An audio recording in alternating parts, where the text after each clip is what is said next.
को सोने में बदल डाला। अब हमारे पास पीने के लिए कुछ नहीं है, हम कैसे जीवित रहेंगे? तुमने सारे गांव को नष्ट कर दिया। गांव के सारे लोग बालू को ताने मारने लगे।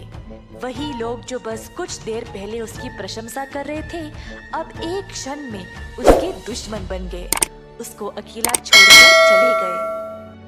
ये सब सहकर बालू कूट कूट के रोने लगा। बालू को इतना दुखी और परेशान देखकर देवी माँ फिर से उसके सामने प्रकट हुई। क्या अब तुमने देख लिया कि तुम्हारी इच्छा का परिणाम क्या हुआ? तुमने कुछ सीखा या नहीं? देवी माँ, मैं बचपन से अकेला हूँ, तो मैंने इस गांव को ही अपना माना था। मुझे लगा अगर मेरे पास ऐसी कोई शक्ति होगी तो सब लोग मुझे पसंद करेंगे और मेरे साथ रहना चाहेंगे। मेरा और कोई इरादा नहीं था। ठीक है बालू, मैं इस वरदान को वापस ले लूंगी और सब कुछ पहले जैसा कर दूंगी। ऐसा कहकर देवी माँ ने सब कुछ ठीक कर दिया और बालू को आशीर्वाद दिया कि वह हमेशा स्वस्थ रहे और गांव के सभी लोग उसको प्यार करें और उसका अच्छे से ख्याल रखें। इस कहानी से हम ये सीखते हैं कि जो भी अपनी बुद्धि का उपयोग नहीं करेगा वो कभी कुछ नहीं पा सकता, पर जो सोच समझकर काम करता है वो दुनिया की किसी भी बाधा को आसानी से पार कर सकता है। एक समय की बात है जब दूर एक राज्य में रहता था एक सच्चा और अच्छा महाराज। वह बहुत बुद्धिमान था और उसने एक शानदार सिंहासन खड़ा किया था। महाराज अत्यंत धनवान भी था। उनके पास थे 7 गुप्त कक्ष जहाँ पर वह अपना सारा सोना और धन रखा करते थे और केवल उन्हीं को उन कक्षों की पहुँच थी। उन कक्षाओं को खोलने की चाबी उनकी छड़ी थी जिसको वो हमेशा अपने पास ही रखते थे। छड़ी के ऊपर एक हरा रत्न था जिसको कक्ष के दरवाजे के ताले लगाने की छेद में डालना होता है, जिससे वो बड़ा दरवाजा खुल जाता है। अब सारे धन दौलत में महाराज को एक चीज बहुत प्यारी थी जो 7वें कक्ष में रखा हुआ था। वह एक सुंदर अंगूठी थी जिसको महाराज की माँ ने मरने से पहले दिया था।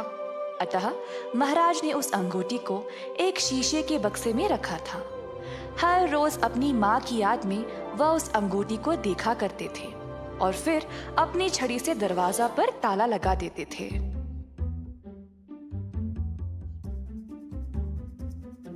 उसी राज्य में देव नामक एक व्यक्ति रहता था। देव एक चोर था। लोगों का जेब मारना,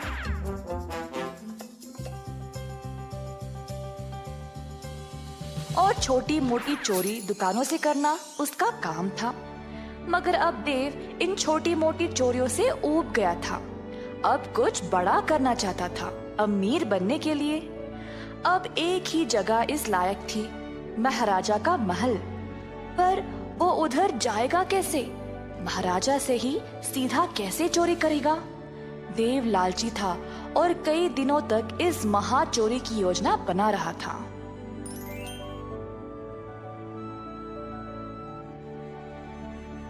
एक दिन देव महल के इर्द गिर्द घूम रहा था जब उसकी मुलाकात उसकी एक बचपन के दोस्त से हो गई जो अब एक महल का पहरेदार था। प्रणाम मेरे दोस्त, कैसे हो? बहुत खूब देव, अब मैं राजमहल के दरवाजे की पहरेदारी करता हूँ। बहुत समय के बाद हम मिले हैं, तो तुम क्या करते हो? देव ने सोचा कि यही मौका है अंदर घुसने का। दरअसल मैं एक लेखक हूँ और हमारे राज्यों की अनोखी सुंदरता के बारे में लिख रहा हूँ।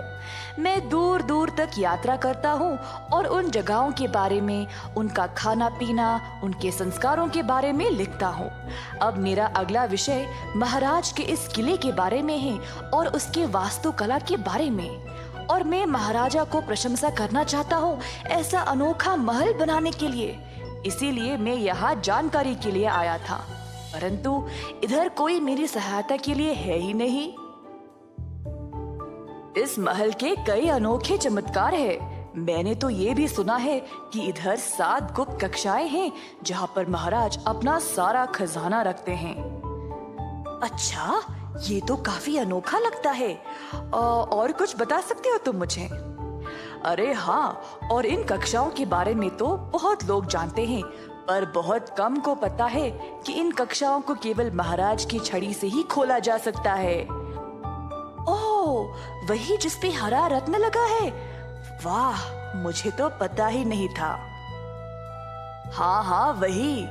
खैर, उम्मीद है तुम्हें कुछ तो जानकारी मिल गई। अब मैं चलता हूँ, फिर मिलेंगे देव। देव ने अपने दोस्त को अलविदा कहा और वापस घर चला गया।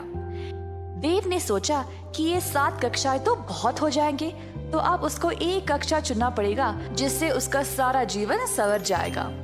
पर महाराज की छड़ी को वह चुराएगा कैसे? देव ने एक योजना बनाई 7वें कक्ष की चोरी करने का।